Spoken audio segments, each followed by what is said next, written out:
Chapter 10. The two boys flew on toward the village, speechless with horror. They glanced backward over their shoulders from time to time apprehensively, as if they feared they might be followed. Every stump that started up in their path seemed a man and an enemy, and made them catch their breath, and as they sped by some outlying cottages that lay near the village, the barking of the aroused watchdogs seemed to give wings to their feet. "If we can only get to the old tannery before we break down," whispered Tom, in short catches between breaths. "I can't stand it much longer."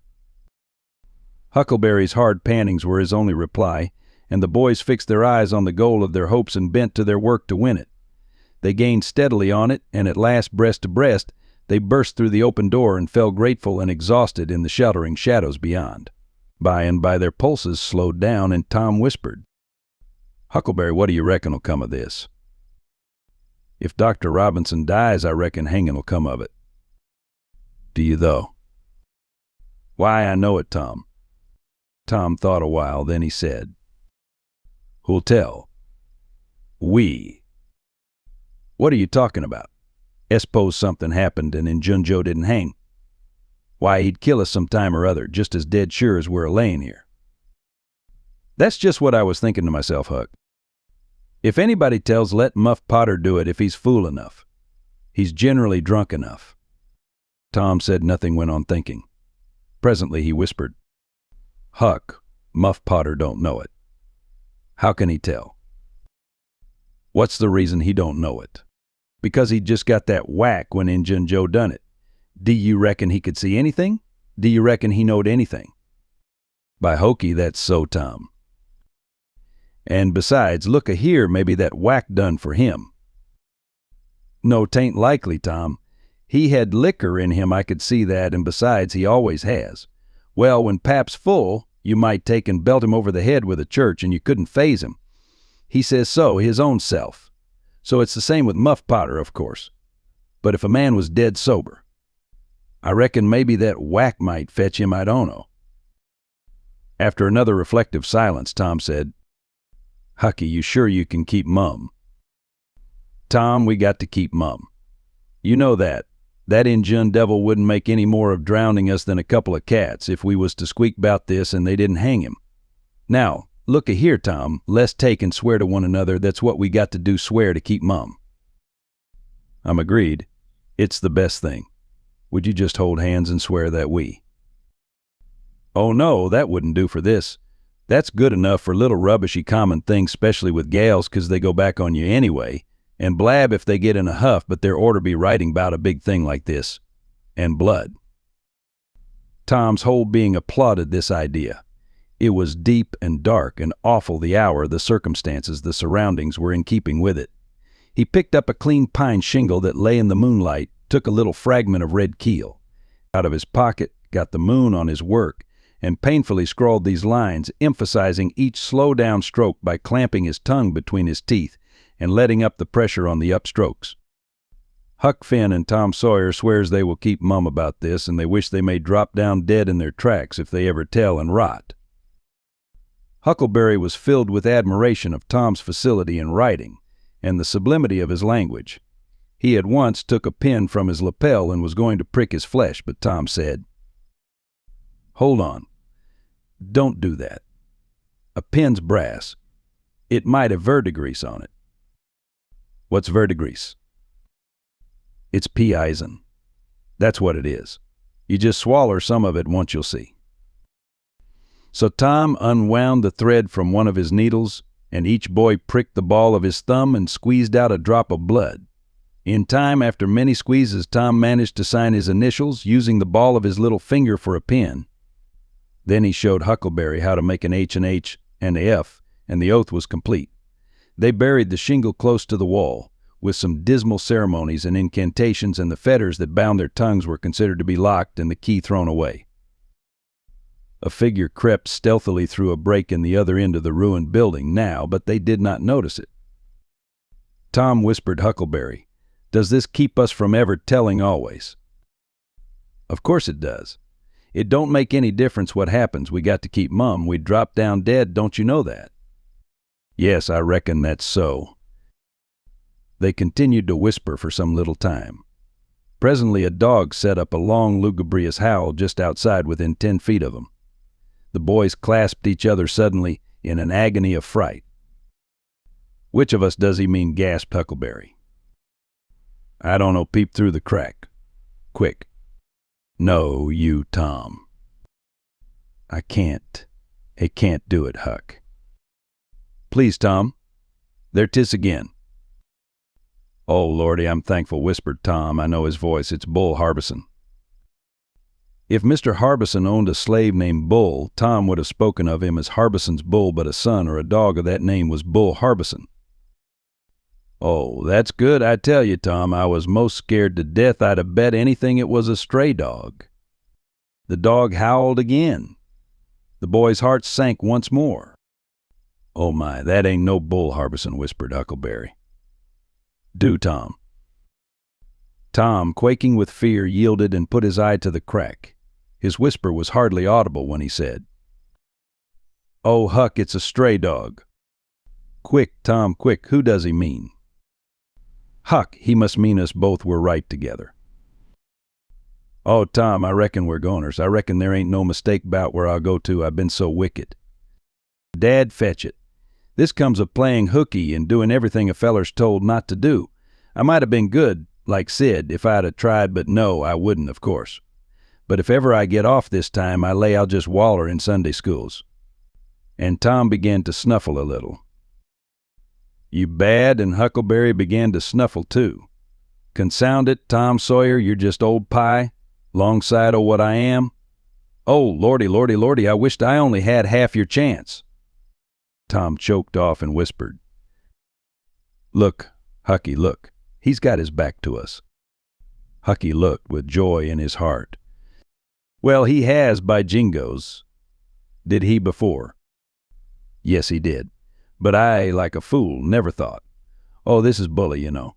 Now, who can he mean?" The howling stopped. Tom pricked up his ears. "Shh, what's that?" he whispered. "Sounds like hogs grunting. No, it's somebody snoring, Tom." "That is it. Whereabouts is it, Huck?" "I believe it's down at t'other end. Sounds so, anyway. Pap used to sleep there sometimes along with the hogs, but laws bless you, he just lifts things when he snores. Besides, I reckon he ain't ever coming back to this town any more."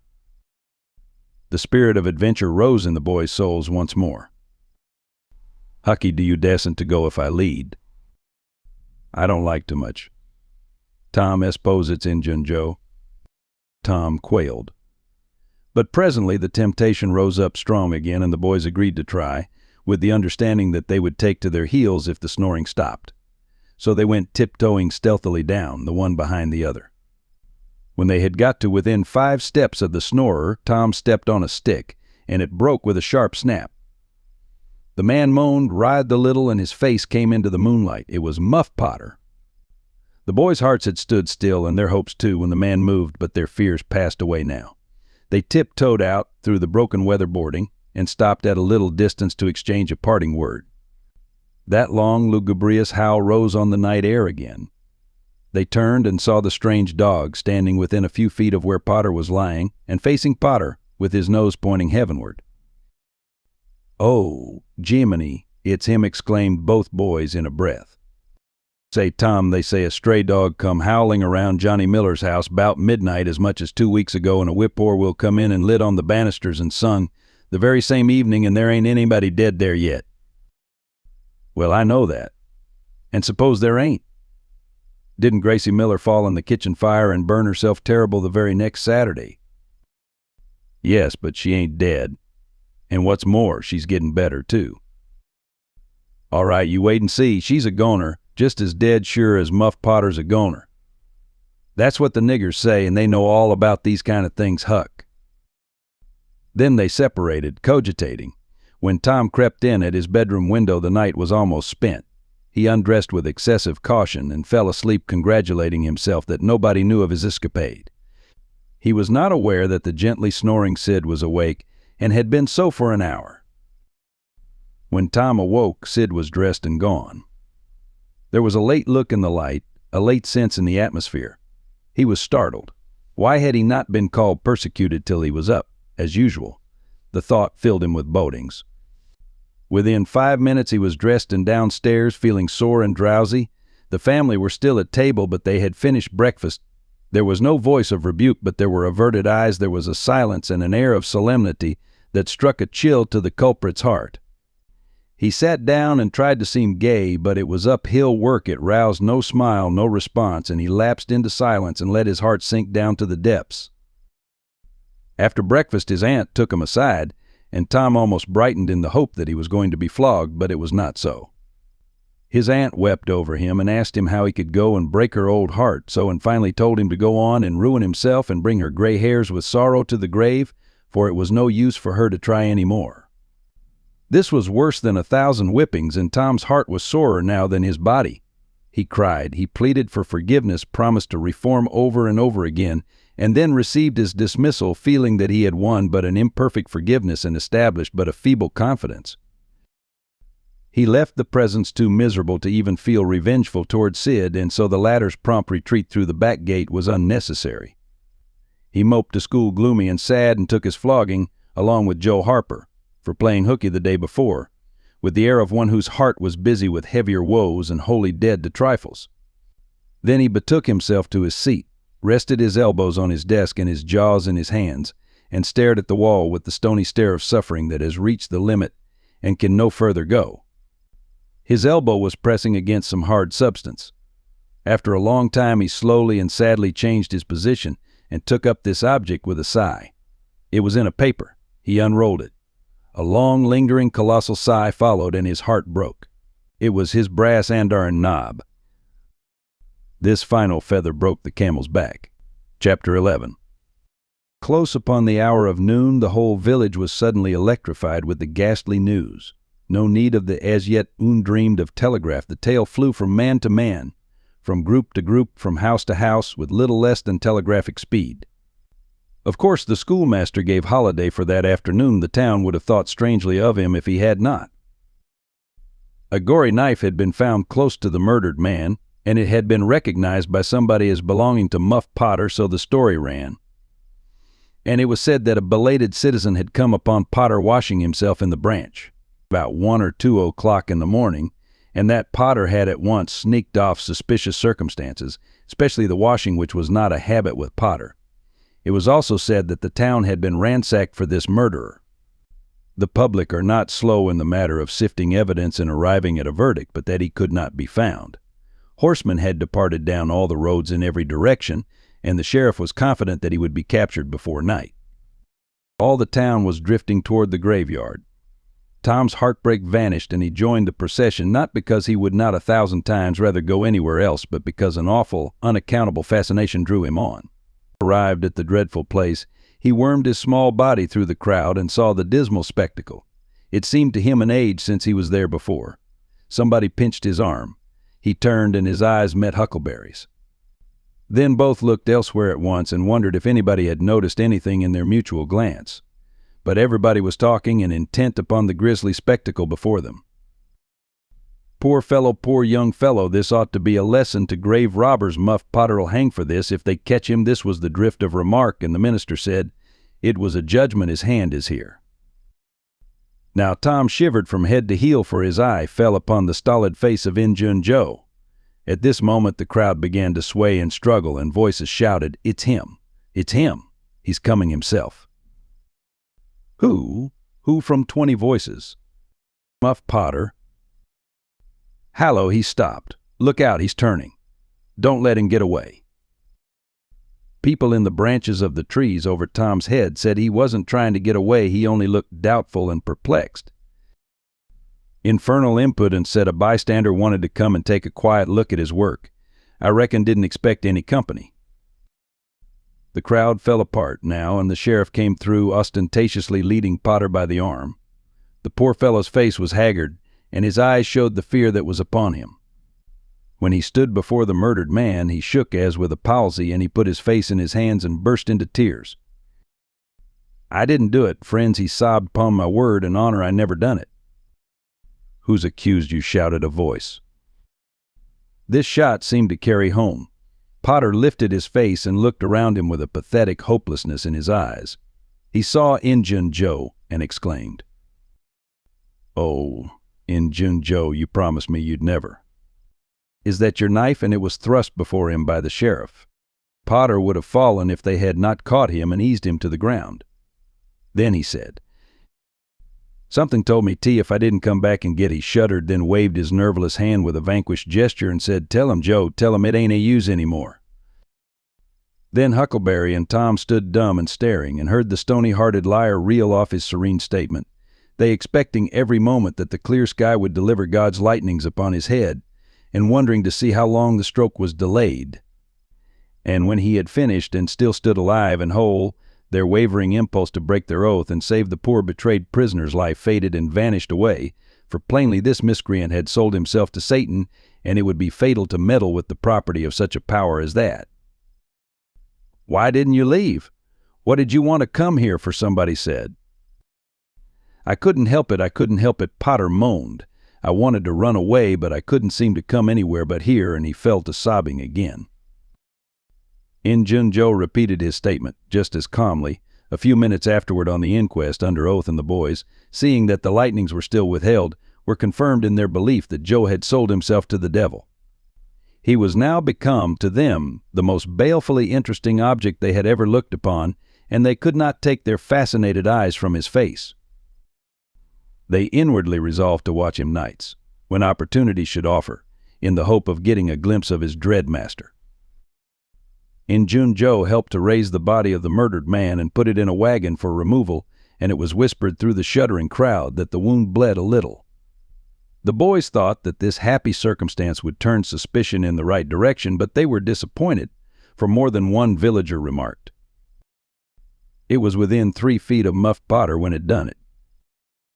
Tom's fearful secret and gnawing conscience disturbed his sleep for as much as a week after this, and at breakfast one morning Sid said, "Tom, you pitch around and talk in your sleep so much that you keep me awake half the time." Tom blanched and dropped his eyes. "It's a bad sign," said Aunt Polly, gravely. "What you got on your mind, Tom?" Nothing, T, I know of," but the boy's hand shook so that he spilled his coffee. "And you do talk such stuff," Sid said. "Last night you said it's blood. That's what it is. You said that over and over. And you said, 'Don't torment me,' so I'll tell what? What is it you'll tell?"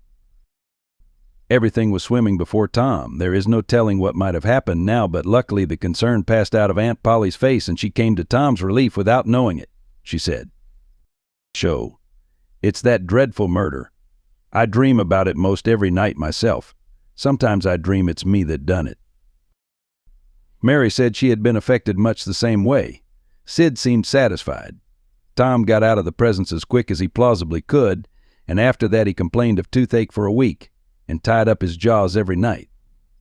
He never knew that Sid lay nightly watching, and frequently slipped the bandage free and then leaned on his elbow listening a good while at a time, and afterward slipped the bandage back to its place again. Tom's distress of mind wore off gradually, and the toothache grew irksome and was discarded. If Sid really managed to make anything out of Tom's disjointed mutterings, he kept it to himself. It seemed to Tom that his schoolmates never would get done holding inquests on dead cats, and thus keeping his trouble present to his mind. Sid noticed that Tom never was coroner at one of these inquiries, though it had been his habit to take the lead in all new enterprises. He noticed, too, that Tom never acted as a witness, and that was strange, and Sid did not overlook the fact that Tom even showed a marked aversion to these inquests, and always avoided them when he could. Sid marveled, but said nothing. However, even inquests went out of vogue at last and ceased to torture Tom's conscience. Every day or two, during this time of sorrow, Tom watched his opportunity and went to the little grated jail window and smuggled such small comforts through to the murderer as he could get hold of. The jail was a trifling little brick den that stood in a marsh at the edge of the village, and no guards were afforded for it. Indeed, it was seldom occupied. These offerings greatly helped to ease Tom's conscience. The villagers had a strong desire to tar and feather Injun Joe and ride him on a rail for body snatching, but so formidable was his character that nobody could be found who was willing to take the lead in the matter, so it was dropped. He had been careful to begin both of his inquest statements with the fight, without confessing the grave robbery that preceded it. Therefore it was deemed wisest not to try the case in the courts at present. Chapter 12. One of the reasons why Tom's mind had drifted away from its secret troubles was that it had found a new and weighty matter to interest itself about. Becky Thatcher had stopped coming to school. Tom had struggled with his pride a few days and tried to whistle her down the wind, but failed. He began to find himself hanging around her father's house, nights, and feeling very miserable. She was ill. What if she should die? There was distraction in the thought. He no longer took an interest in war, nor even in piracy. The charm of life was gone. There was nothing but dreariness left. He put his hoop away, and his bat, there was no joy in them any more. His aunt was concerned. She began to try all manner of remedies on him. She was one of those people who are infatuated with patent medicines and all newfangled methods of producing health or mending it. She was an inveterate experimenter in these things. When something fresh in this line came out, she was in a fever right away to try it not on herself, for she was never ailing, but on anybody else that came handy. She was a subscriber for all the health periodicals and phrenological frauds, and the solemn ignorance they were inflated with was breath to her nostrils. All the rot. They contained about ventilation and how to go to bed and how to get up and what to eat and what to drink and how much exercise to take and what frame of mind to keep oneself in and what sort of clothing to wear. It was all gospel to her. And she never observed that her health journals of the current month customarily upset everything they had recommended the month before. She was as simple-hearted and honest as the day was long, and so she was an easy victim. She gathered together her quack periodicals and her quack medicines, and thus armed with death went about on her pale horse, metaphorically speaking, with hell following after. But she never suspected that she was not an angel of healing and the balm of Gilead in disguise to the suffering neighbors. The water treatment was new now, and Tom's low condition was a windfall to her. She had him out at daylight every morning, stood him up in the woodshed and drowned him with a deluge of cold water, then she scrubbed him down with a towel like a file, and so brought him to. Then she rolled him up in a wet sheet and put him away under blankets till she sweated his soul clean and the yellow stains of it came through his pores, as Tom said. Yet notwithstanding all this, the boy grew more and more melancholy and pale and dejected. She added hot baths, sitz baths, shower baths, and plunges. The boy remained as dismal as a hearse. She began to assist the water with a slim oatmeal diet and blister plasters. She calculated his capacity as she would a jug's, and filled him up every day with quack cure-alls. Tom had become indifferent to persecution by this time. This phase filled the old lady's heart with consternation. This indifference must be broken up at any cost. Now she heard of painkiller for the first time. She ordered a lot at once. She tasted it and was filled with gratitude. It was simply fire in a liquid form. She dropped the water treatment and everything else, and pinned her faith to painkiller. She gave Tom a teaspoonful and watched with the deepest anxiety for the result. Her troubles were instantly at rest, her soul at peace again, for the indifference was broken up. The boy could not have shown a wilder, heartier interest if she had built a fire under him. Tom felt that it was time to wake up. This sort of life might be romantic enough in his blighted condition, but it was getting to have too little sentiment and too much distracting variety about it. So he thought over various plans for relief and finally hit upon that of professing to be fond of painkiller. He asked for it so often that he became a nuisance, and his aunt ended by telling him to help himself and quit bothering her. If it had been Sid, she would have had no misgivings to alloy her delight, but since it was Tom, she watched the bottle clandestinely. She found that the medicine did really diminish, but it did not occur to her that the boy was mending the health of a crack in the sitting-room floor with it. One day Tom was in the act of dosing the crack when his aunt's yellow cat came along, purring, eyeing the teaspoon avariciously, and begging for a taste. Tom said, "Don't ask for it unless you want it, Peter." But Peter signified that he did want it. "You better make sure." Peter was sure. "Now you've asked for it, and I'll give it to you, because there ain't anything mean about me, but if you find you don't like it, you mustn't blame anybody but your own self." Peter was agreeable. So Tom pried his mouth open and poured down the painkiller. Peter sprang a couple of yards in the air, and then delivered a war whoop and set off round and round the room, banging against furniture, upsetting flower pots, and making general havoc. Next he rose on his hind feet and pranced around in a frenzy of enjoyment, with his head over his shoulder and his voice proclaiming his unappeasable happiness. Then he went tearing around the house again, spreading chaos and destruction in his path. Aunt Polly entered in time to see him throw a few double somersets, deliver a final mighty hurrah, and sail through the open window, carrying the rest of the flower pots with him. The old lady stood petrified with astonishment, peering over her glass as Tom lay on the floor, expiring with laughter. "Tom, what on earth ails that cat?" "I don't know, Aunt," gasped the boy. "Why, I never see anything like it. What'd make him act so?" "'Deed, I don't know, Aunt Polly. Cats always act so when they're having a good time." "They do they?" There was something in the tone that made Tom apprehensive. "Yes'm. That is, I believe they do." "You do?"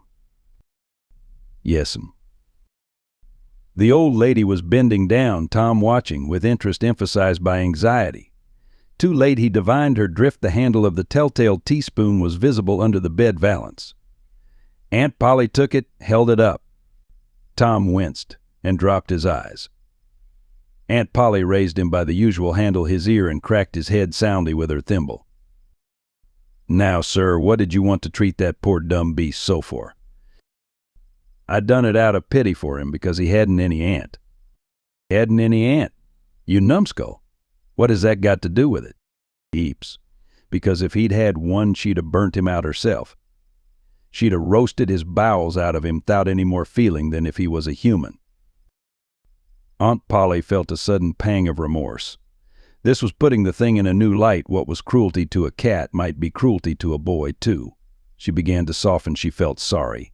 Her eyes watered a little, and she put her hand on Tom's head and said gently, "I was meaning for the best, Tom. And, Tom, it did do you good." Tom looked up in her face with just a perceptible twinkle peeping through his gravity. "I know you was meaning for the best, Auntie, and so was I with Peter. It done him good, too. I never see him get around so since." "Oh, go along with you, Tom, before you aggravate me again. And you try and see if you can't be a good boy for once, and you needn't take any more medicine." Tom reached school ahead of time. It was noticed that this strange thing had been occurring every day latterly.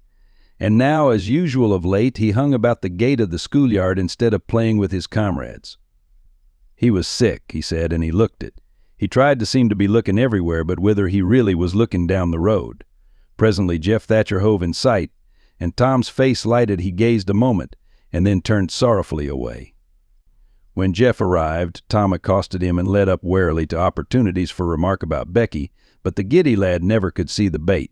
Tom watched and watched, hoping whenever a frisking frock came in sight, and hating the owner of it as soon as he saw she was not the right one. At last Frock ceased to appear, and he dropped hopelessly into the dumps. He entered the empty schoolhouse and sat down to suffer. Then one more frock passed in at the gate, and Tom's heart gave a great bound. The next instant he was out and going on. Like an Indian, yelling, laughing, chasing boys, jumping over the fence at risk of life and limb, throwing handsprings, standing on his head, doing all the heroic things he could conceive of, and keeping a furtive eye out, all the while, to see if Becky Thatcher was noticing.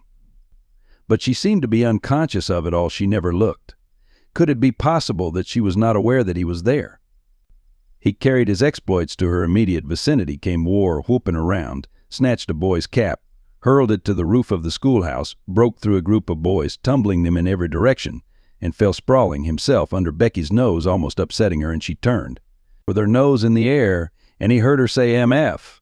Some people think they're mighty smart, always showing off. Tom's cheeks burned. He gathered himself up and sneaked off, crushed and crestfallen. Chapter 13. Tom's mind was made up now. He was gloomy and desperate. He was a forsaken, friendless boy. He said nobody loved him when they found out what they had driven him to. Perhaps they would be sorry he had tried to do right and get along, but they would not let him, since nothing would do them but to be rid of him. Let it be so. And let them blame him for the consequences. Why shouldn't they? What right had the friendless to complain? Yes, they had forced him to it. At last he would lead a life of crime. There was no choice. By this time he was far down Meadow Lane, and the bell for school to take up tinkled faintly upon his ear. He sobbed now to think he should never hear that old familiar sound any more. It was very hard, but it was forced on him since he was driven out into the cold world. He must submit, but he forgave them. Then the sobs came thick and fast. Just at this point he met his soul-sworn comrade, Joe Harper, hard-eyed, and with evidently a great and dismal purpose in his heart. Plainly here were two souls with but a single thought.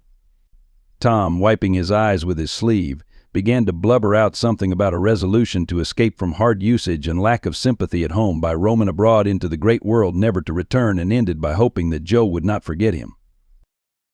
But it transpired that this was a request which Joe had just been going to make of Tom, and had come to hunt him up for that purpose. His mother had whipped him for drinking some cream which he had never tasted and knew nothing about it. It was plain that she was tired of him and wished him to go if she felt that way. There was nothing for him to do but succumb. He hoped she would be happy, and never regret having driven her poor boy out into the unfeeling world to suffer and die. As the two boys walked sorrowing along, they made a new compact to stand by each other and be brothers and never separate till death relieved them of their troubles. Then they began to lay their plans.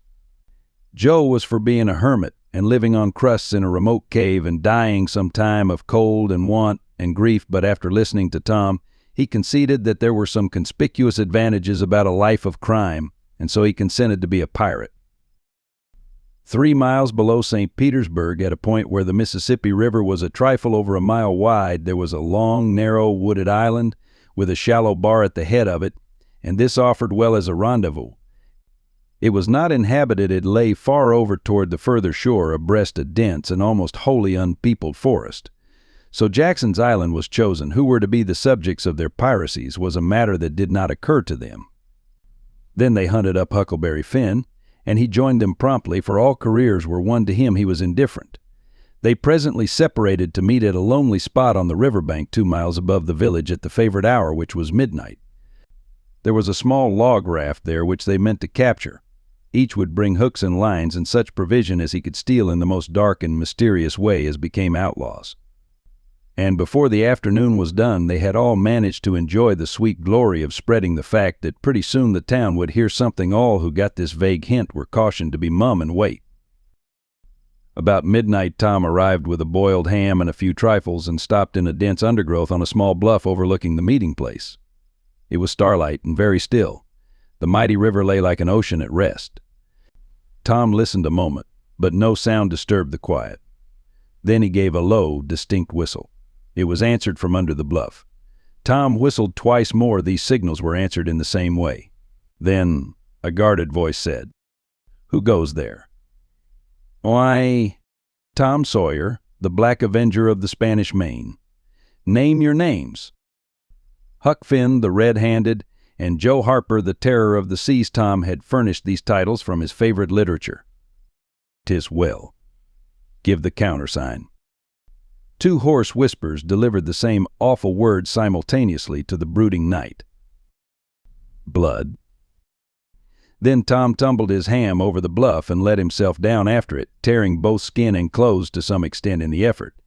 There was an easy, comfortable path along the shore under the bluff, but it lacked the advantages of difficulty and danger so valued by a pirate. The Terror of the Seas had brought a side of bacon and had about worn himself out with getting it there. Finn the Red-Handed had stolen a skillet and a quantity of half-cured leaf tobacco, and had also brought a few corn cobs to make pipes with. But none of the pirates smoked or chewed but himself. The Black Avenger of the Spanish Main said it would never do to start without some fire. That was a wise thought. Matches were hardly known there in that day. They saw a fire smoldering upon a great raft 100 yards above, and they went stealthily thither and helped themselves to a chunk. They made an imposing adventure of it, saying hissed every now and then, and suddenly halting with finger on lip, moving with hands on imaginary dagger hilts, and giving orders in dismal whispers that if the foe stirred, to let him have it to the hilt, because dead men tell no tales. They knew well enough that the raftsmen were all down at the village laying in stores, or having a spree, but still that was no excuse for their conducting this thing in an unpiratical way. They shoved off, presently Tom in command, Huck at the after oar, and Joe at the forward. Tom stood amidships, gloomy-browed and with folded arms, and gave his orders in a low, stern whisper. "Off and bring her to the wind." "Aye, aye, sir." "Steady, steady, why?" "Steady it is, sir." "Let her go off a point." "Point it is, sir." As the boys steadily and monotonously drove the raft toward midstream, it was no doubt understood that these orders were given only for style and were not intended to mean anything in particular. "What sail's she carrying?" "Courses, tops LS and flying jib, sir." "Send the R-yawls up." "Lay out aloft, there half a dozen of ye foretopmast guns L." "Lively, now." "Aye, aye, sir." May, shake out that main topgallant sheets and braces. "Now, my hearties." "Aye, aye, sir." "Helm a lee hard a port. Stand by to meet her when she comes. Port, port. Now, men, with a will. Stead, why. Steady it is, sir." The raft drew beyond the middle of the river. The boys pointed her head right, and then lay on their oars. The river was not high, so there was not more than a 2 or 3 mile current. Hardly a word was said during the next 3/4 of an hour. Now the raft was passing before the distant town. 2 or 3 glimmering lights showed where it lay, peacefully sleeping beyond the vague, vast sweep of star-gemmed water, unconscious of the tremendous event that was happening. The Black Avenger stood still with folded arms, looking his last upon the scene of his former joys and his later sufferings, and wishing she could see him now, abroad on the wild sea, facing peril and death with dauntless heart, going to his doom with a grim smile on his lips. It was but a small strain on his imagination to remove Jackson's Island beyond eye-shot of the village, and so he looked his last with a broken and satisfied heart. The other pirates were looking their last, too, and they all looked so long that they came near letting the current drift them out of the range of the island. But they discovered the danger in time, and made shift to avert it. About 2 o'clock in the morning, the raft grounded on the bar 200 yards above the head of the island, and they waded back and forth until they had landed their freight. Part of the little raft's belongings consisted of an old sail, and this they spread over a nook in the bushes for a tent to shelter their provisions, but they themselves would sleep in the open air in good weather, as became outlaws. They built a fire against the side of a great log 20 or 30 steps within the sombre depths of the forest, and then cooked some bacon in the frying pan for supper, and used up half of the corn pone stock they had brought. It seemed glorious sport to be feasting in that wild, free way in the virgin forest of an unexplored and uninhabited island far from the haunts of men, and they said they never would return to civilization. The climbing fire lit up their faces and threw its ruddy glare upon the pillared tree trunks of their forest temple and upon the varnished foliage and festooning vines. When the last crisp slice of bacon was gone, and the last allowance of corn pone devoured, the boys stretched themselves out on the grass, filled with contentment. They could have found a cooler place, but they would not deny themselves such a romantic feature as the roasting campfire. "Ain't it gay?" said Joe. "It's nuts," said Tom. "What would the boys say if they could see us?" "Say? Well, they'd just die to be here. Hey, Hucky."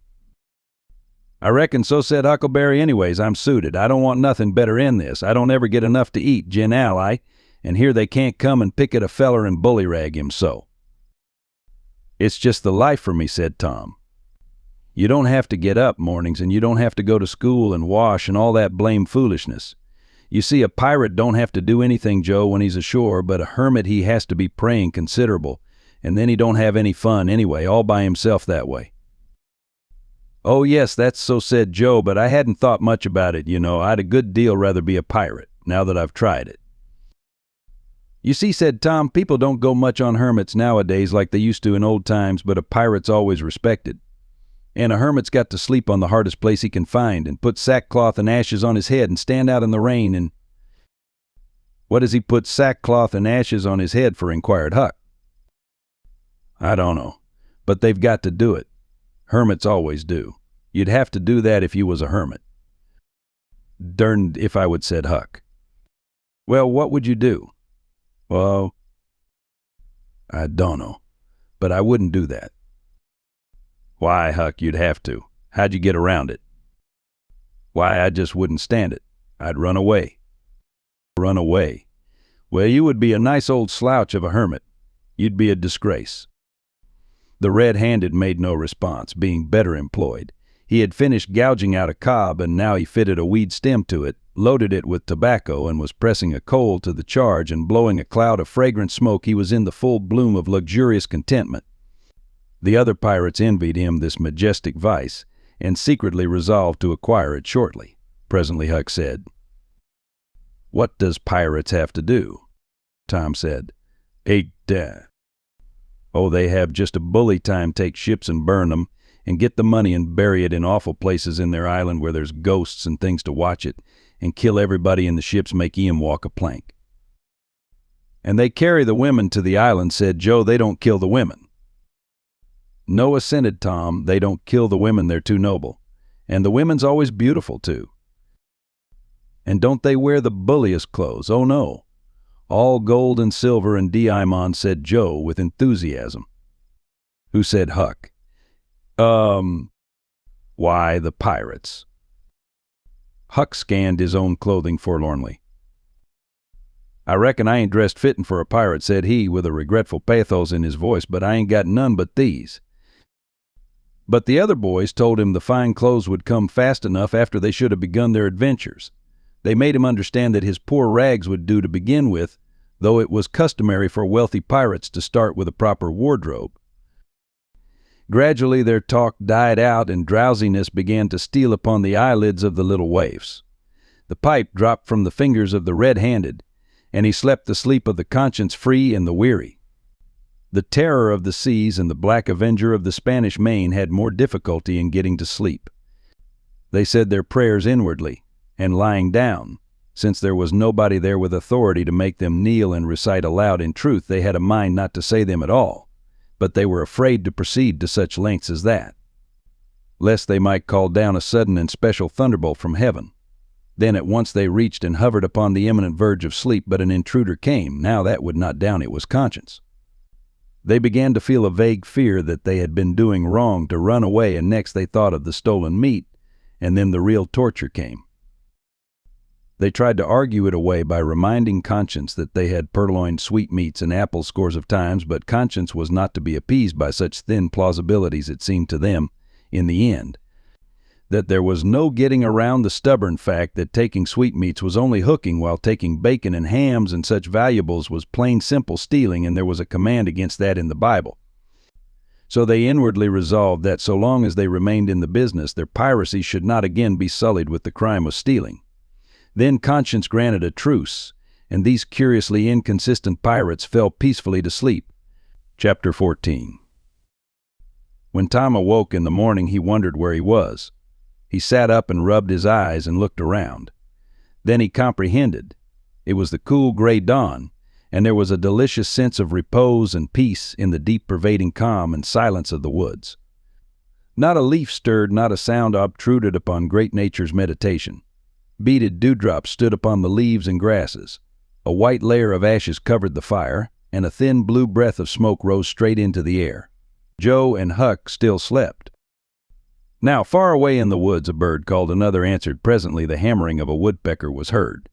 Gradually the cool, dim gray of the morning whitened, and as gradually sounds multiplied and life manifested itself. The marvel of nature shaking off sleep and going to work unfolded itself to the musing boy. A little green worm came crawling over a dewy leaf, lifting 2/3 of his body into the air from time to time and sniffing around. Then proceeding again, for he was measuring, Tom said, and when the worm approached him of its own accord, he sat as still as a stone, with his hopes rising and falling by turns as the creature still came toward him or seemed inclined to go elsewhere. And when at last it considered a painful moment with its curved body in the air, and then came decisively down upon Tom's leg and began a journey over him. His whole heart was glad, for that meant that he was going to have a new suit of clothes, without the shadow of a doubt a gaudy piratical uniform. Now a procession of ants appeared from nowhere in particular, and went about their labors. One struggled manfully by with a dead spider 5 times as big as itself in its arms, and lugged it straight up a tree trunk. A brown-spotted ladybug climbed the dizzy height of a grass blade, and Tom bent down close to it and said, "Ladybug, ladybug, fly away home, your house is on fire, your children's alone." And she took wing and went off to see about it, which did not surprise the boy, for he knew of old that this insect was credulous about conflagrations, and he had practiced upon its simplicity more than once. A tumblebug came next, heaving sturdily at its ball, and Tom touched the creature, to see it shut its legs against its body and pretend to be dead. The birds were fairly rioting by this time. A catbird, the northern mocker, lit in a tree over Tom's head and trilled out her imitations of her neighbors in a rapture of enjoyment. Then a shrill jay swept down, a flash of blue flame, and stopped on a twig almost within the boy's reach. Cocked his head to one side and eyed the strangers with a consuming curiosity, a gray squirrel and a big fellow of the fox. Kind came scurrying along, sitting up at intervals to inspect and chatter at the boys, for the wild things had probably never seen a human being before and scarcely knew whether to be afraid or not. All nature was wide awake and stirring. Now long lances of sunlight pierced down through the dense foliage far and near, and a few butterflies came fluttering upon the scene. Tom stirred up the other pirates, and they all clattered away with a shout, and in a minute or two were stripped and chasing after and tumbling over each other in the shallow, limpid water of the white sandbar. They felt no longing for the little village sleeping in the distance beyond the majestic waste of water. A vagrant current or a slight rise in the river had carried off their raft, but this only gratified them, since its going was something like burning the bridge between them and civilization. They came back to camp wonderfully refreshed, glad-hearted, and ravenous, and they soon had the campfire blazing up again. Huck found a spring of clear cold water close by, and the boys made cups of broad oak or hickory leaves and felt that water, sweetened with such a wildwood charm as that, would be a good enough substitute for coffee. While Joe was slicing bacon for breakfast, Tom and Huck asked him to hold on a minute. They stepped to a promising nook in the riverbank and threw in their lines. Almost immediately they had reward. Joe had not had time to get impatient before they were back again with some handsome bass, a couple of sun perch, and a small catfish, provisions enough for quite a family. They fried the fish with the bacon and were astonished, for no fish had ever seemed so delicious before.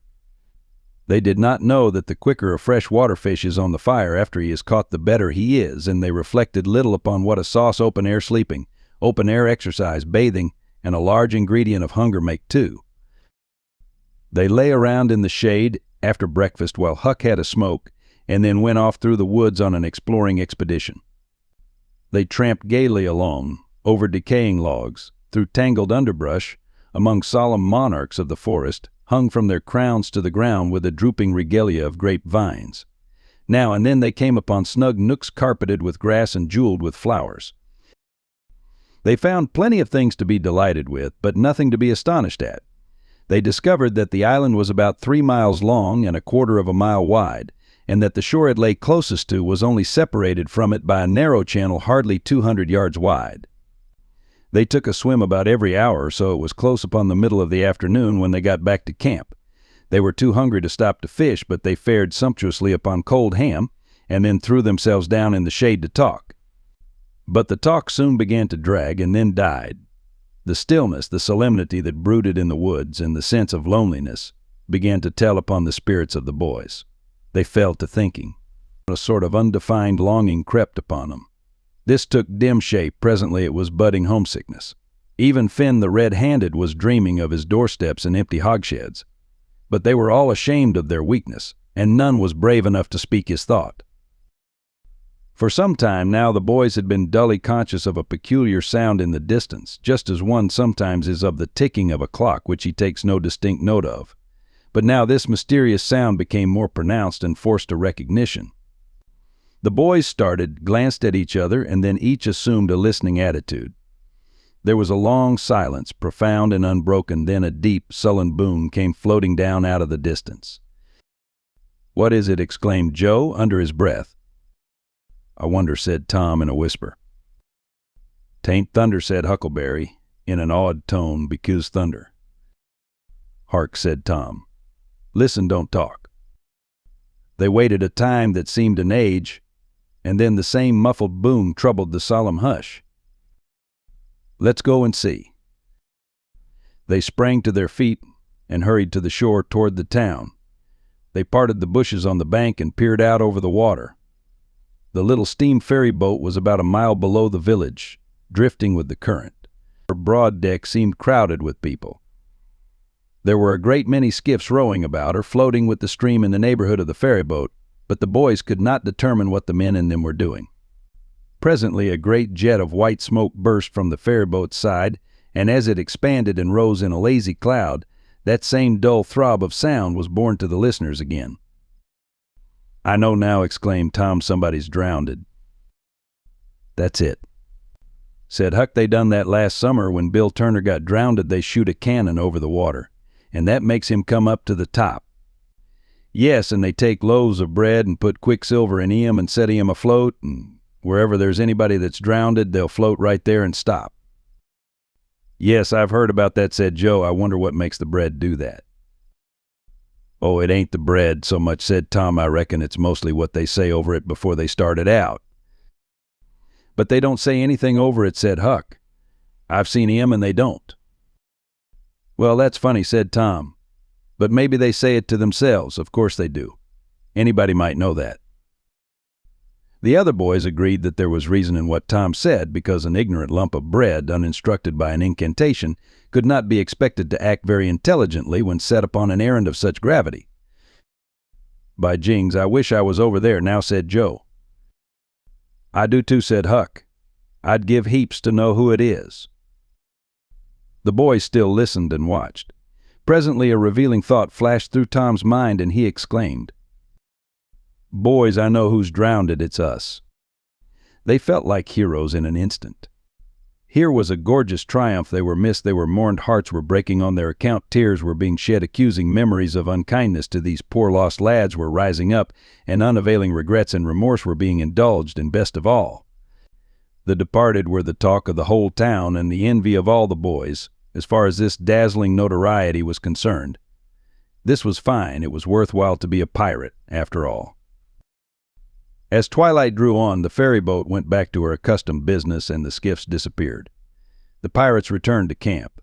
They were jubilant with vanity over their new grandeur and the illustrious trouble they were making.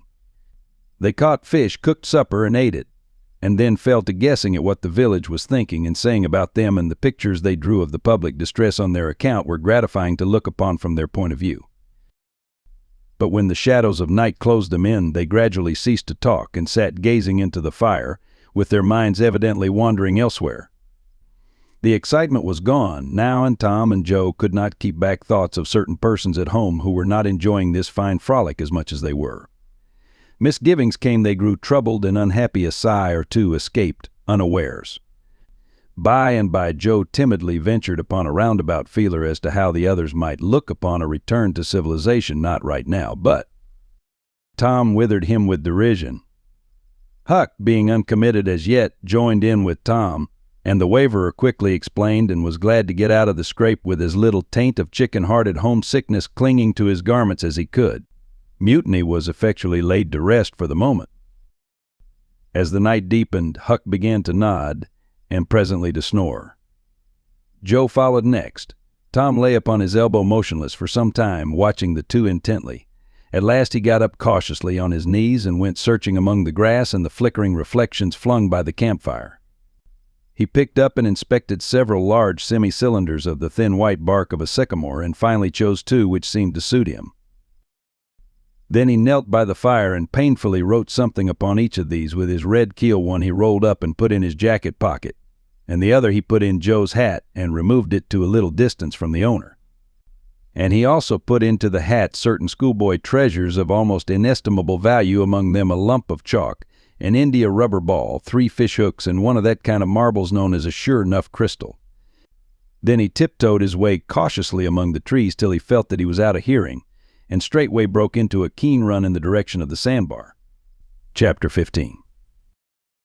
A few minutes later Tom was in the shoal water of the bar, wading toward the Illinois shore. Before the depth reached his middle he was halfway over. The current would permit no more wading now, so he struck out confidently to swim the remaining 100 yards. He swam quartering upstream, but still was swept downward rather faster than he had expected. However, he reached the shore finally and drifted along till he found a low place and drew himself out. He put his hand on his jacket pocket, found his piece of bark safe, and then struck through the woods, following the shore with streaming garments. Shortly before 10 o'clock he came out into an open place opposite the village, and saw the ferry boat lying in the shadow of the trees and the high bank. Everything was quiet under the blinking stars. He crept down the bank, watching with all his eyes, slipped into the water, swam 3 or 4 strokes, and climbed into the skiff that did yawl duty at the boat's stern. He laid himself down under the thwarts and waited, panting. Presently the cracked bell tapped and a voice gave the order to cast off. A minute or two later the skiff's head was standing high up against the boat's swell and the voyage was begun. Tom felt happy in his success, for he knew it was the boat's last trip for the night. At the end of a long 12 or 15 minutes the wheel stopped, and Tom slipped overboard and swam ashore in the dusk, landing 50 yards downstream, out of danger of possible stragglers. He flew along unfrequented alleys and shortly found himself at his aunt's back fence. He climbed over, approached the ell, and looked in at the sitting room window, for a light was burning there. There sat Aunt Polly, Sid, Mary, and Joe Harper's mother, grouped together, talking. They were by the bed, and the bed was between them and the door. Tom went to the door and began to softly lift the latch. Then he pressed gently, and the door yielded a crack. He continued pushing cautiously and quaking every time it creaked, till he judged he might squeeze through on his knees, so he put his head through and began warily. "What makes the candle blow so?" said Aunt Polly. Tom hurried up. "Why, that door's open, I believe." "Why, of course it is. No end of strange things now. Go long and shut it, Sid." Tom disappeared under the bed just in time. He lay and breathed himself for a time and then crept to where he could almost touch his aunt's foot. "But as I was saying," said Aunt Polly, "he warn't bad, so to say, only mischievous.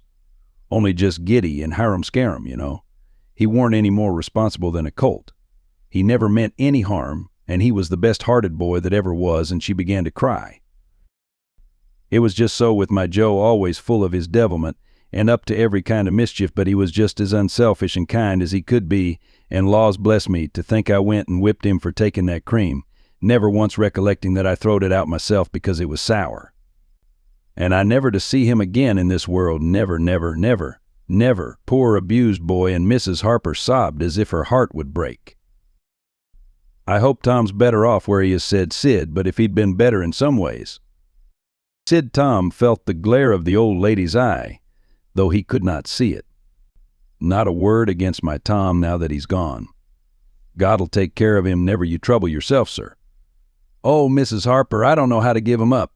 I don't know how to give him up. I don't know how to give him up. He was such a comfort to me, although he tormented my old heart out of me most. The Lord giveth, and the Lord hath taken away. Blessed be the name of the Lord. But it's so hard. Oh, it's so hard. Only last Saturday my Joe busted a firecracker right under my nose, and I knocked him sprawling. Little did I know then how soon. Oh, if it was to do over again, I'd hug him and bless him for it." Yes, yes, yes, I know just how you feel, Mrs. Harper. I know just exactly how you feel. No longer ago than yesterday noon, my Tom took and filled the cat full of painkiller, and I did think the creature would tear the house down. And God forgive me, I cracked Tom's head with my thimble. Poor boy. Poor dead boy. But he's out of all his troubles now, and the last words I ever heard him say was to reproach.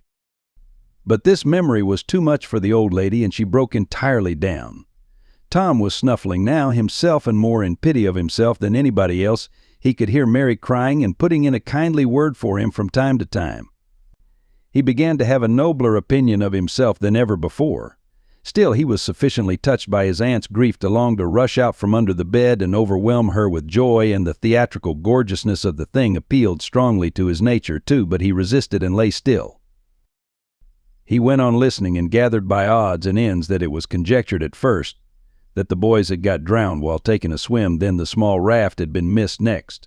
Certain boys said the missing lads had promised that the village should hear something. Soon the wise heads had put this and that together, and decided that the lads had gone off on that raft and would turn up at the next town below presently, but toward noon the raft had been found, lodged against the Missouri shore some 5 or 6 miles below the village, and then hope perished they must be drowned, else hunger would have driven them home by nightfall, if not sooner. It was believed that the search for the bodies had been a fruitless effort, merely because the drowning must have occurred in mid-channel, since the boys, being good swimmers, would otherwise have escaped to shore. This was Wednesday night. If the bodies continued missing until Sunday, all hope would be given over, and the funerals would be preached on that morning. Tom shuddered.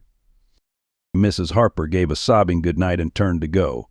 Then, with a mutual impulse, the two bereaved women flung themselves into each other's arms and had a good, consoling cry, and then parted, Aunt Polly was tender far beyond her wont in her good night to Sid and Mary. Sid snuffled a bit, and Mary went off crying with all her heart. Aunt Polly knelt down and prayed for Tom so touchingly, so appealingly, and with such measureless love in her words and her old trembling voice that he was weltering in tears again, long before she was through. He had to keep still long after she went to bed, for she kept making broken-hearted ejaculations from time to time, tossing unrestfully and turning over. But at last she was still, only moaning a little in her sleep.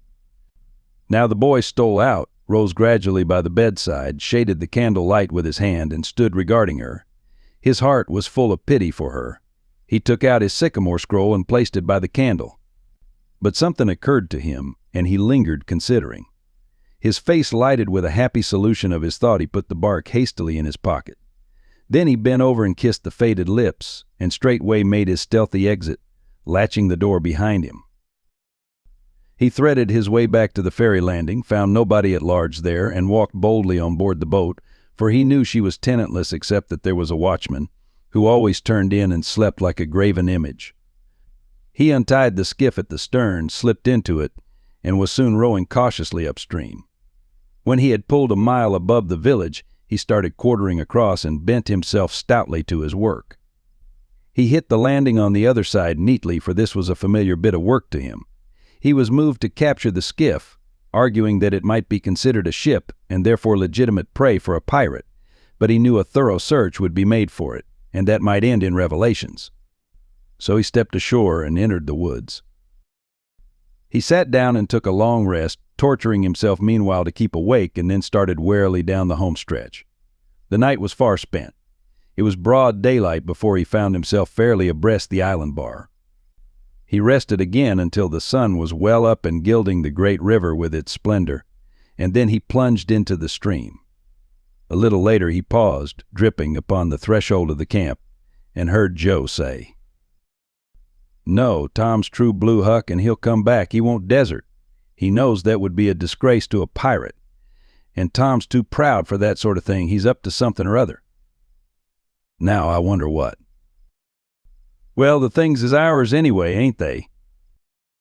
"Pretty near, but not yet, Huck. The writing says they are, if he ain't back here to breakfast."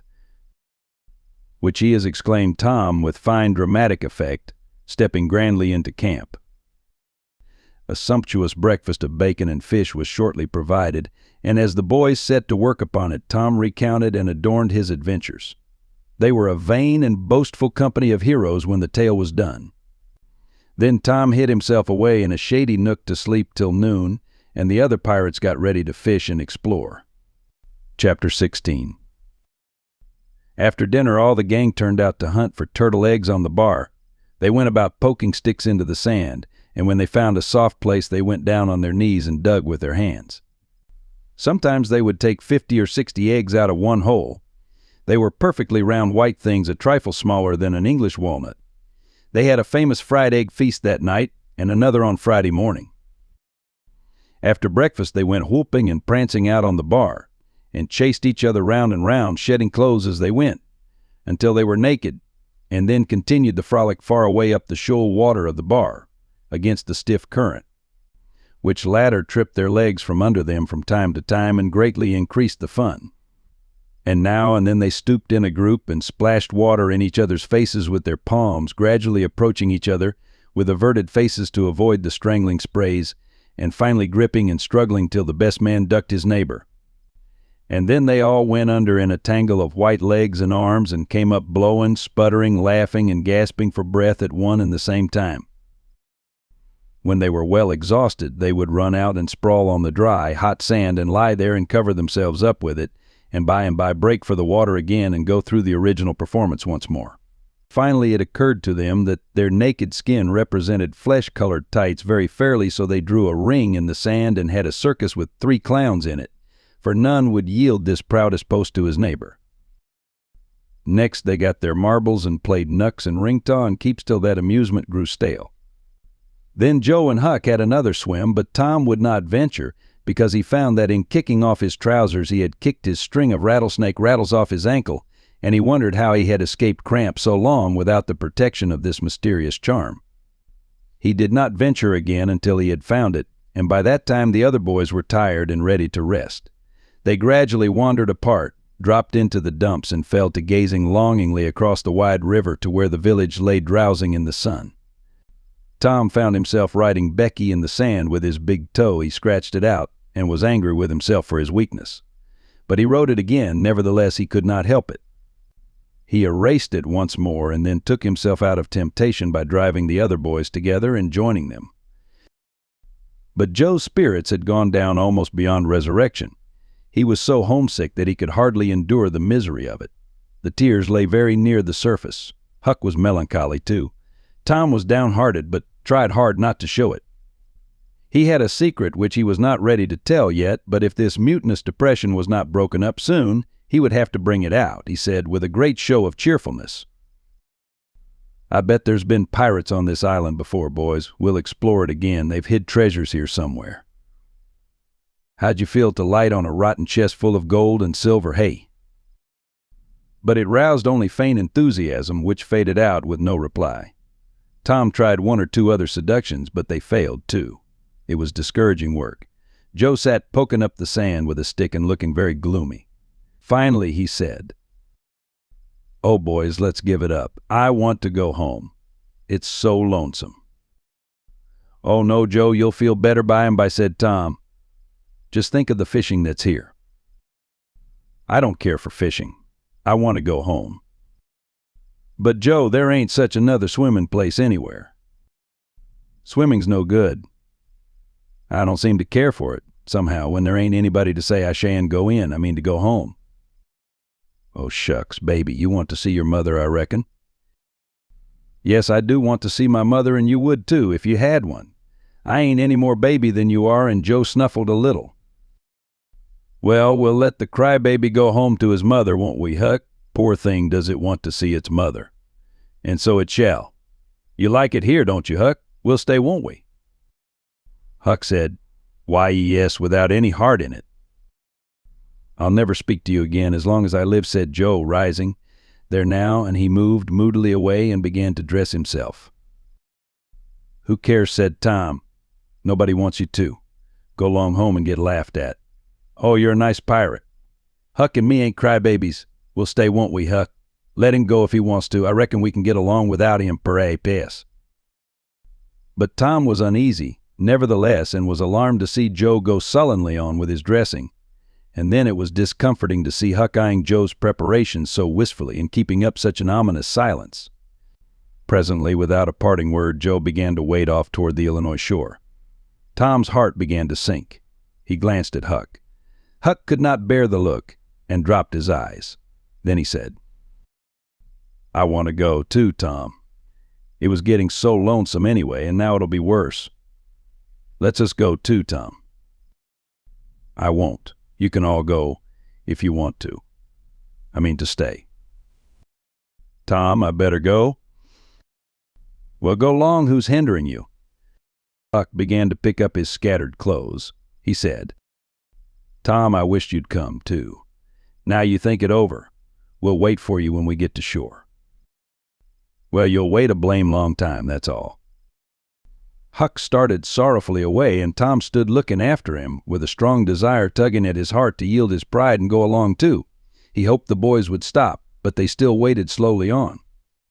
It suddenly dawned on Tom that it was become very lonely and still. He made one final struggle with his pride, and then darted after his comrades, yelling, Wait, I want to tell you something." They presently stopped and turned around. When he got to where they were, he began unfolding his secret, and they listened moodily till at last they saw the point he was driving at, and then they set up a war whoop of applause and said it was splendid, and said if he had told them at first, they wouldn't have started away. He made a plausible excuse, but his real reason had been the fear that not even the secret would keep them with him any very great length of time, and so he had meant to hold it in reserve as a last seduction. The lads came gaily back and went at their sports again with a will, chattering all the time about Tom's stupendous plan and admiring the genius of it. After a dainty egg and fish dinner, Tom said he wanted to learn to smoke now. Joe caught at the idea and said he would like to try too, so Huck made pipes and filled them. These novices had never smoked anything before but cigars made of grapevine, and they bit the tongue and were not considered manly anyway. Now they stretched themselves out on their elbows and began to puff, cheerily and with slender confidence. The smoke had an unpleasant taste, and they gagged a little, but Tom said, "Why, it's just as easy. If I'd 'a' knowed this was all, I'd 'a' learnt long ago." "So would I," said Joe. "It's just nothing." "Why, many a time I've looked at people smoking and thought, well, I wish I could do that, but I never thought I could," said Tom. "That's just the way with me, hain't it, Huck? You've heard me talk just that way, haven't you, Huck? I'll leave it to Huck if I haven't." "Yes, heaps of times," said Huck. "Well, I have too," said Tom. "Oh, hundreds of times. Once down by the slaughterhouse. Don't you remember, Huck? Bob Tanner was there, and Johnny Miller, and Jeff Thatcher when I said it. Don't you remember, Huck, about me saying that?" "Yes, that's so," said Huck. "That was the day after I lost a White Alley." "No, 'twas the day before." "There, I told you so," said Tom. "Huck recollects it." "I believe I could smoke this pipe all day," said Joe. "I don't feel sick." "Neither do I," said Tom. "I could smoke it all day. But I bet you Jeff Thatcher couldn't." "Jeff Thatcher? Why, he'd keel over just with 2 draws. Just let him try it once. He'd see." "I bet he would. And Johnny Miller, I wish could see Johnny Miller tackle it once." "Oh, don't I," said Joe. "Why, I bet you Johnny Miller couldn't any more do this than nothing. Just one little snifter would fetch him." "Indeed it would, Joe. Say, I wish the boys could see us now." "So do I." "Say, boys, don't say anything about it. And sometime when they're around, I'll come up to you and say, 'Joe, got a pipe? I want to smoke,' and you'll say, kind of careless like as if it warn't anything, you'll say, 'Yes, I got my old pipe and another one.' But my tobacco ain't very good, and I'll say, 'Oh, that's all right if it's strong enough,' and then you'll out with the pipes and we'll light up just to see him, and then just see him look. By jings, that'll be gay, Tom. I wish it was now." "So do I. And when we tell him we learned when we was off pirating, won't they wish they'd been along?" "Oh, I reckon not. I'll just bet they will." So the talk ran on, but presently it began to flag a trifle and grow disjointed. The silences widened, the expectoration marvelously increased. Every pore inside the boys' cheeks became a spouting fountain. They could scarcely bail out the cellars under their tongues fast enough to prevent an inundation. Little overflowings down their throats occurred in spite of all they could do, and sudden retchings followed every time. Both boys were looking very pale and miserable now. Joe's pipe dropped from his nerveless fingers. Tom's followed. Both fountains were going furiously and both pumps bailing with might and main. Joe said feebly, "I've lost my knife. I reckon I better go and find it." Tom said, with quivering lips and halting utterance, "I'll help you. You go over that way and I'll hunt around by the spring." "No, you needn't come. Huck, we can find it." So Huck sat down again and waited an hour. Then he found it lonesome and went to find his comrades. They were wide apart in the woods, both very pale, both fast asleep, but something informed him that if they had had any trouble they had got rid of it. They were not talkative at supper that night.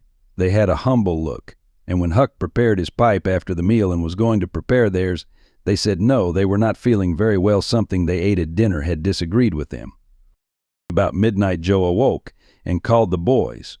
There was a brooding oppressiveness in the air that seemed to bode something. The boys huddled themselves together and sought the friendly companionship of the fire, though the dull, dead heat of the breathless atmosphere was stifling. They sat still, intent and waiting. The solemn hush continued. Beyond the light of the fire, everything was swallowed up in the blackness of darkness. Presently there came a quivering glow that vaguely revealed the foliage for a moment and then vanished. By and by another came, a little stronger. Then another. Then a faint moan came sighing through the branches of the forest, and the boys felt a fleeting breath upon their cheeks, and shuddered with the fancy that the spirit of the night had gone by. There was a pause. Now a weird flash turned night into day and showed every little grass blade, separate and distinct, that grew about their feet. And it showed 3 white, startled faces too. A deep peal of thunder went rolling and tumbling down the heavens and lost itself in sullen rumblings in the distance. A sweep of chilly air passed by, rustling all the leaves and snow in the flaky ashes broadcast about the fire. Another fierce glare lit up the forest, and an instant crash followed that seemed to rend the treetops right over the boys' heads. They clung together in terror in the thick gloom that followed. A few big raindrops fell pattering upon the leaves. "Quick, boys, go for the tent!" exclaimed Tom. They sprang away, stumbling over roots and among vines in the dark, no two plunging in the same direction. A furious blast roared through the trees, making everything sing as it went. One blinding flash after another came, and peal on peal of deafening thunder. And now a drenching rain poured down, and the rising hurricane drove it in sheets along the ground. The boys cried out to each other, but the roaring wind and the booming thunder blasts drowned their voices utterly. However, one by one they straggled in at last and took shelter under the tent, cold, scared, and streaming with water, but to have company in misery seemed something to be grateful for. They could not talk. The old sail flapped so furiously, even if the other noises would have allowed them. The tempest rose higher and higher, and presently the sail tore loose from its fastenings and went winging away on the blast. The boys seized each other's hands and fled, with many tumblings and bruises, to the shelter of a great oak that stood upon the river bank. Now the battle was at its highest. Under the ceaseless conflagration of lightning that flamed in the skies, everything below stood out in clean-cut and shadowless distinctness: the bending trees, the billowy river white with foam, the driving spray of spume-flakes, the dim outlines of the high bluffs on the other side, glimpsed through the drifting cloud rack and the slanting veil of rain. Every little while some giant tree yielded the fight and fell crashing through the younger growth, and the unflagging thunder peals came now in ear-splitting explosive bursts, keen and sharp and unspeakably appalling. The storm culminated in one matchless effort that seemed likely to tear the island to pieces, burn it up, drown it to the treetops, blow it away, and deafen every creature in it, all at one and the same moment. It was a wild night for homeless young heads to be out in. But at last the battle was done, and the forces retired with weaker and weaker threatenings and grumblings, and peace resumed her sway.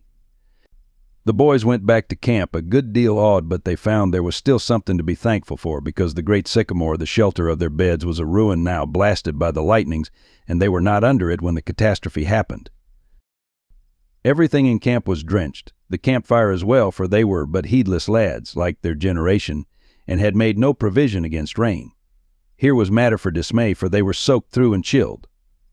They were eloquent in their distress, but they presently discovered that the fire had eaten so far up under the great log it had been built against, where it curved upward and separated itself from the ground, that a handbreadth or so of it had escaped wetting, so they patiently wrought until, with shreds and bark gathered from the undersides of sheltered logs, they coaxed the fire to burn again. Then they piled on great dead boughs till they had a roaring furnace, and were glad-hearted once more. They dried their boiled ham and had a feast, and after that they sat by the fire and expanded and glorified their midnight adventure until morning, for there was not a dry spot to sleep on anywhere around. As the sun began to steal in upon the boys, drowsiness came over them, and they went out on the sandbar and lay down to sleep. They got scorched out by and by and drearily set about getting breakfast. After the meal they felt rusty and stiff-jointed and a little homesick once more. Tom saw the signs and fell to cheering up the pirates as well as he could, but they cared nothing for marbles or circus or swimming or anything. He reminded them of the imposing secret and raised a ray of cheer. While it lasted, he got them interested in a new device. This was to knock off being pirates for a while and be Indians for a change. They were attracted by this idea, so it was not long before they were stripped and striped from head to heel with black mud, like so many zebras, all of them chiefs, of course, and then they went tearing through the woods to attack an English settlement. By and by they separated into 3 hostile tribes, and darted upon each other from ambush with dreadful war whoops, and killed and scalped each other by thousands. It was a gory day. Consequently, it was an extremely satisfactory one. They assembled in camp toward supper time, hungry and happy, but now a difficulty arose. Hostile Indians could not break the bread of hospitality together without first making peace, and this was a simple impossibility without smoking a pipe of peace. There was no other process that ever they had heard of. 2 of the savages almost wished they had remained pirates. However, there was no other way, so with such show of cheerfulness as they could muster they called for the pipe and took their whiff as it passed, in due form. And behold, they were glad they had gone into savagery, for they had gained something. They found that they could now smoke a little without having to go and hunt for a lost knife. They did not get sick enough to be seriously uncomfortable. They were not likely to fool away this high promise for lack of effort. No, they practiced cautiously after supper, with right fair success, and so they spent a jubilant evening. They were prouder and happier in their new acquirement than they would have been in the scalping and skinning of the Six Nations. We will leave them to smoke and chatter and brag, since we have no further use for them at present. Chapter 17. But there was no hilarity in the little town that same tranquil Saturday afternoon. The Harpers and Aunt Polly's family were being put into mourning with great grief and many tears. An unusual quiet possessed the village, although it was ordinarily quiet enough in all conscience. The villagers conducted their concerns with an absent air and talked little, but they sighed often. The Saturday holiday seemed a burden to the children. They had no heart in their sports and gradually gave them up. In the afternoon, Becky Thatcher found herself moping about the deserted schoolhouse yard and feeling very melancholy, but she found nothing there to comfort her. She soliloquized, "Oh, if I only had a brass andorin knob again. But I haven't got anything now to remember him by," and she choked back a little sob. Presently she stopped and said to herself, "It was right here. Oh, if it was to do over again, I wouldn't say it for the whole world. But he's gone now. I'll never see him any more." This thought broke her down, and she wandered away with tears rolling down her cheeks. Then quite a group of boys and girls, playmates of Tom's and Joe's, came by and stood looking over the paling fence and talking in reverent tones of how Tom did so and so the last time they saw him, and how Joe said this and that small trifle pregnant with awful prophecy, as they could easily see now. And each speaker pointed out the exact spot where the lost lad stood at the time, and then added something like, "And I was a-standing just as I am now, and as if you was him I was as close as that," and he smiled. "Just this way, and then something seemed to go all over me, like awful, and I never thought what it meant, of course, but I can see now." Then there was a dispute about who saw the dead boys last in life, and many claimed that dismal distinction, and offered evidences, more or less tampered with by the witness, and when it was ultimately decided who did see the departed last, and exchanged the last words with them.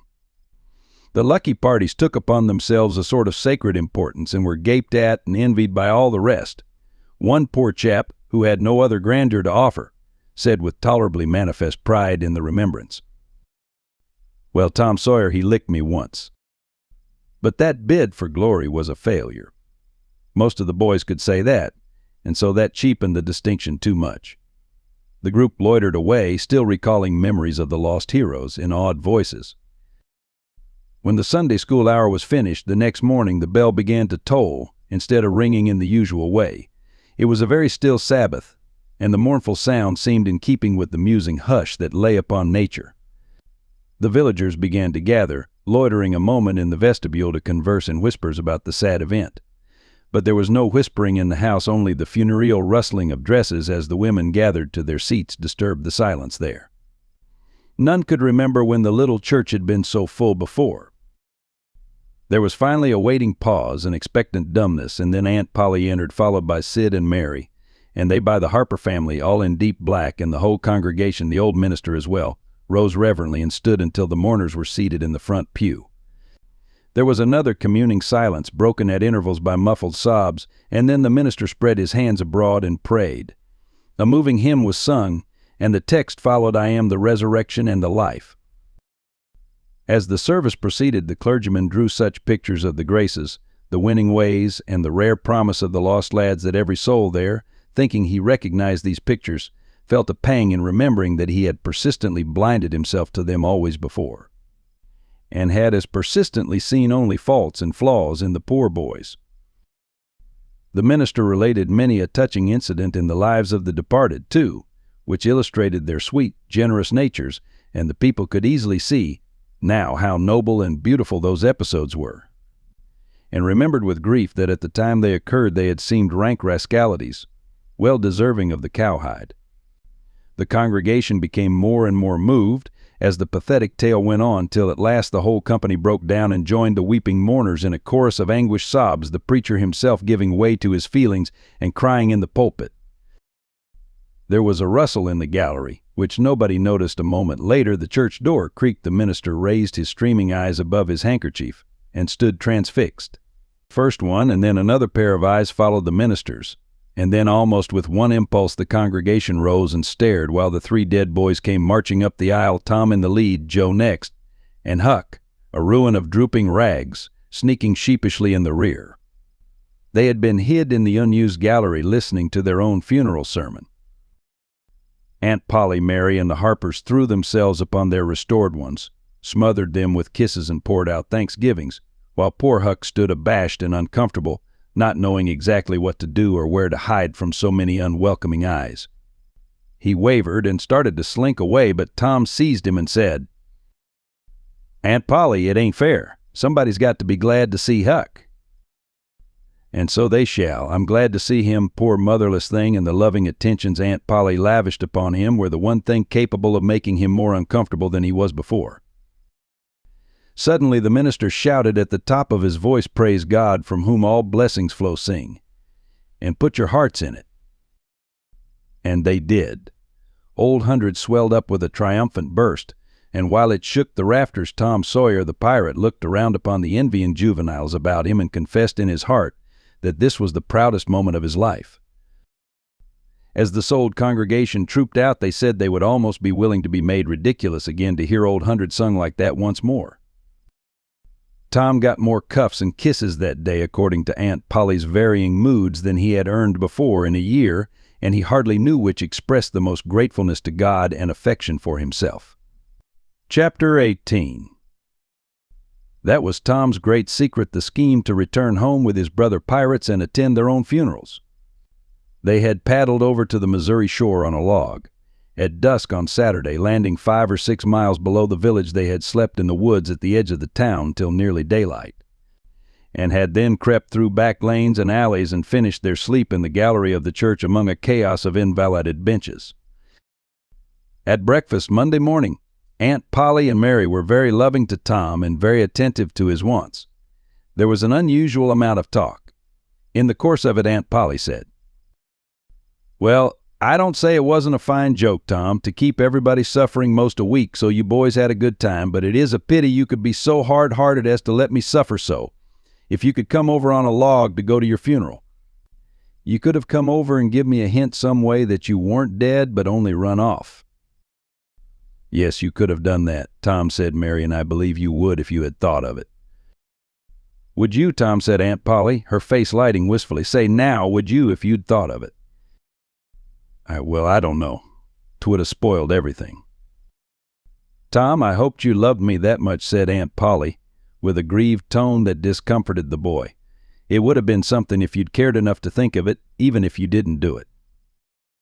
"Now, Auntie, that ain't in harm," pleaded Mary. "It's only Tom's giddy way. He is always in such a rush that he never thinks of anything. More's the pity. Sid would have thought, and Sid would have come and done it too. Tom, you'll look back some day when it's too late and wish you'd cared a little more for me when it would have cost you so little." "Now, Auntie, you know I do care for you," said Tom. "I'd know it better if you acted more like it." "I wish now I'd thought," said Tom with a repentant tone, "but I dreamt about you anyway. That's something, ain't it?" "It ain't much a cat does that much, but it's better than nothing. What did you dream?" "Why, Wednesday night I dreamt that you was sitting over there by the bed, and Sid was sitting by the wood box, and Mary next to him." "Well, so we did. So we always do. I'm glad your dreams could take even that much trouble about us." "And I dreamt that Joe Harper's mother was here." "Why, she was here. Did you dream any more?" "Oh, lots. But it's so dim now." "Well, try to recollect, can't you?" "Somehow it seems to me that the wind blowed the—" "Try harder, Tom. The wind did blow something. Come." Tom pressed his fingers on his forehead an anxious minute and then said, "I've got it now. I've got it now. It blowed the candle. Mercy on us. Go on, Tom, go on." "And it seems to me that you said, 'Why, I believe that door.'" "Go on, Tom." "Just let me study a moment, just a moment. Oh, yes, you said you believed the door was open. As I'm sitting here, I did, didn't I, Mary? Go on. And then, well, I won't be certain, but it seems like as if you made Sid go and. Well, what did I make him do, Tom? What did I make him do? You made him shut it. Well, for the land's sake, I never heard the beat of that in all my days. Don't tell me there ain't anything in dreams anymore. Sarah Harper shall know of this before I'm an hour older. I'd like to see her get around this with her rubbish about superstition. Go on, Tom. Oh, it's all getting just as bright as day now. Next you said I warn't bad, only mischievous and harum-scarum, and not any more responsible than I think it was a colt or something. And so it was. Well, goodness gracious, go on, Tom. And then you began to cry. So I did. Not the first time neither. And then Mrs. Harper, she began to cry and said Joe was just the same, and she wished she hadn't whipped him for taking cream when she'd throwed it at her own self. Tom, the spirit was upon you. You was a-prophesying that's what you was doing. Land alive, go on, Tom. Then Sid, he said. I don't think I said anything, said Sid.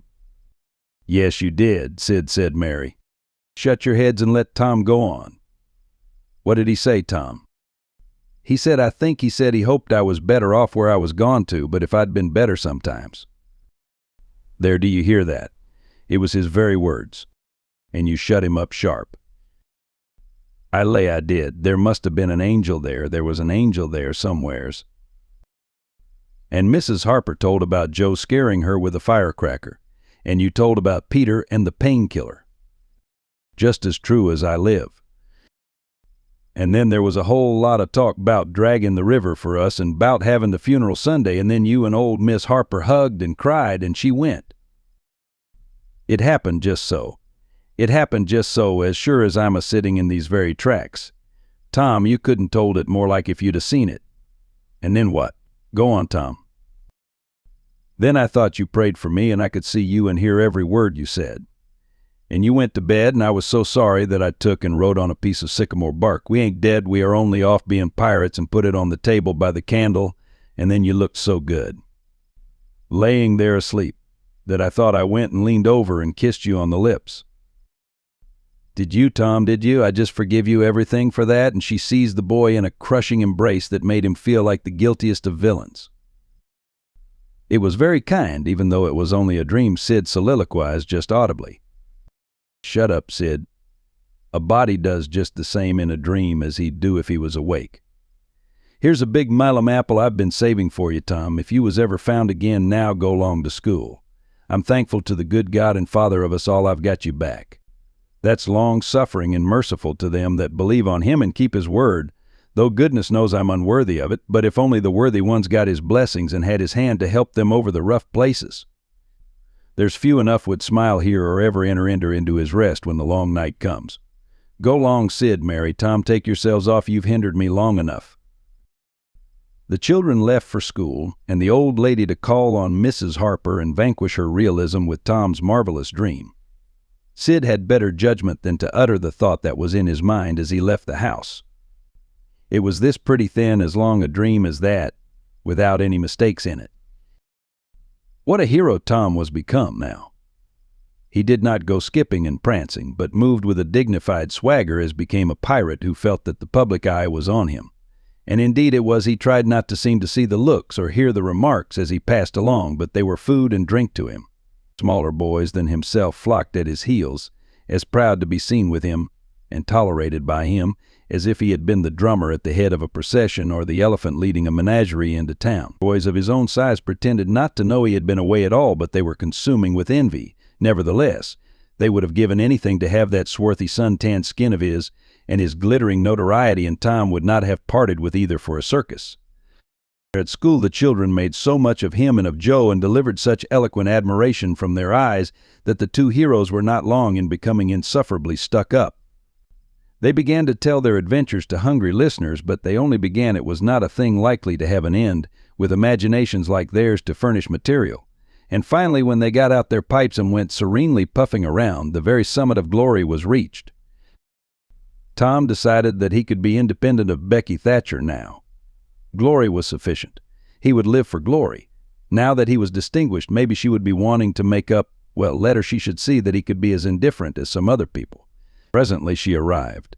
Tom pretended not to see her. He moved away and joined a group of boys and girls and began to talk.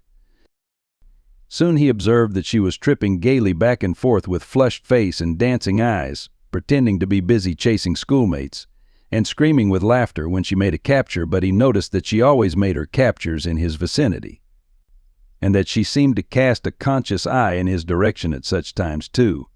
It gratified all the vicious vanity that was in him, and so instead of winning him, it only set him up the more and made him the more diligent to avoid betraying that he knew she was about. Presently she gave over skylarking and moved irresolutely about, sighing once or twice and glancing furtively and wistfully toward Tom. Then she observed that now Tom was talking more particularly to Amy Lawrence than to anyone else. She felt a sharp pang and grew disturbed and uneasy at once. She tried to go away, but her feet were treacherous and carried her to the group instead. She said to a girl almost at Tom's elbow with sham vivacity, "Why, Mary Austin, you bad girl, why didn't you come to Sunday school?" "I did come, didn't you see me?" "Why, no, did you? Where did you sit?" "I was in Miss Peters' class, where I always go. I saw you." "Did you? Why, it's funny I didn't see you. I wanted to tell you about the picnic." "Oh, that's jolly. Who's going to give it?" "My ma's going to let me have one." "Oh, goody, I hope she'll let me come." "Well, she will. The picnic's for me. She'll let anybody come that I want, and I want you."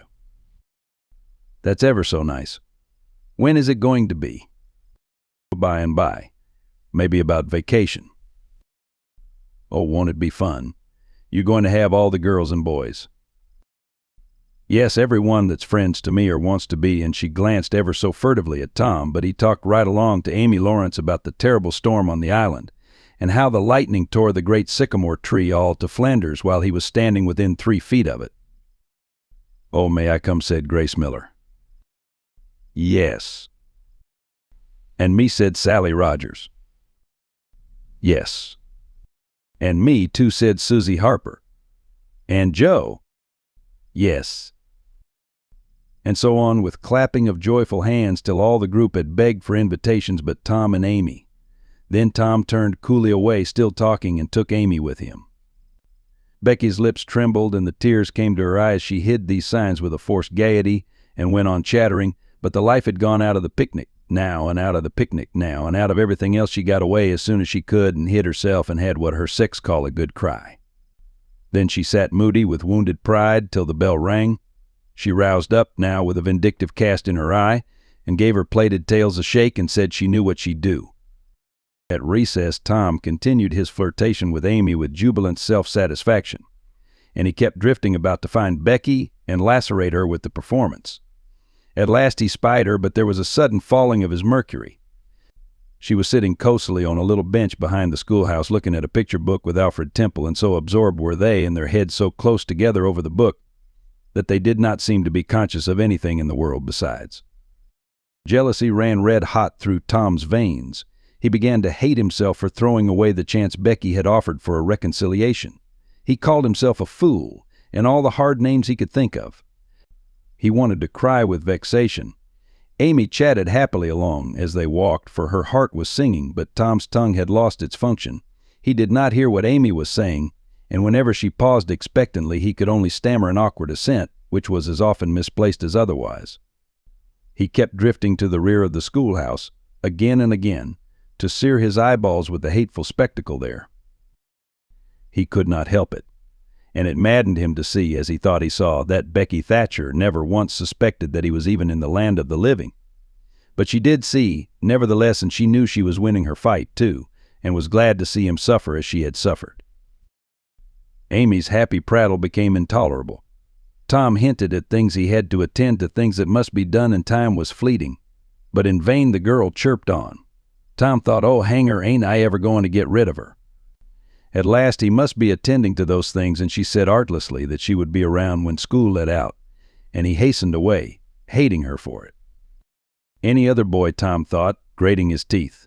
Any boy in the whole town but that St. Louis smarty that thinks he dresses so fine and is aristocracy. Oh, all right, I licked you the first day you ever saw this town, mister, and I'll lick you again.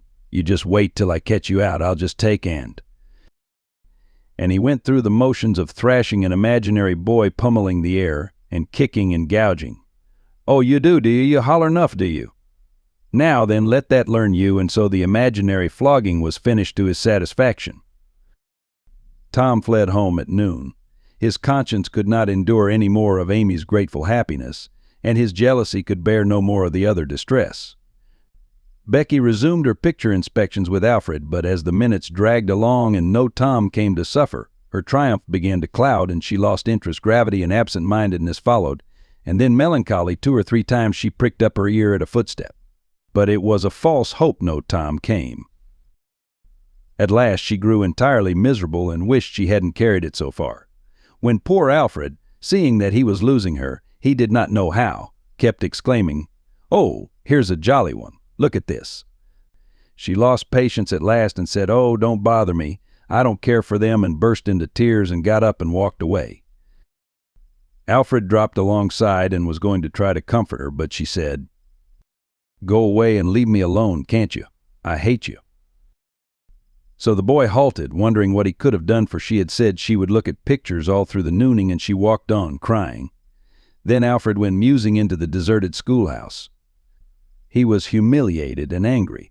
He easily guessed his way to the truth. The girl had simply made a convenience of him to vent her spite upon Tom Sawyer. He was far from hating Tom the less when this thought occurred to him. He wished there was some way to get that boy into trouble without much risk to himself. Tom's spelling book fell under his eye. Here was his opportunity. He gratefully opened to the lesson for the afternoon and poured ink upon the page. Becky, glancing in at a window behind him at the moment, saw the act and moved on without discovering herself. She started homeward now, intending to find Tom and tell him Tom would be thankful and their troubles would be healed. Before she was halfway home, however, she had changed her mind. The thought of Tom's treatment of her when she was talking about her picnic came scorching back and filled her with shame. She resolved to let him get whipped on the damaged spelling book's account and to hate him forever into the bargain.